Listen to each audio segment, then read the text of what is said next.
deia abans que, evidentment, aquests perroflautos, la presó, és el lloc més apropiat per qui només actua amb la violència i l'odi.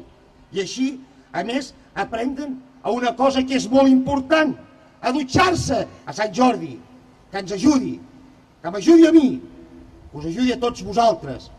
que ajudi a tot el poble de Catalunya a alliberar-nos d'aquesta lacra, de l'islamisme, radicalisme que tenim a casa nostra, i que ens ajudi a retornar a les institucions d'aquest país a persones honrades.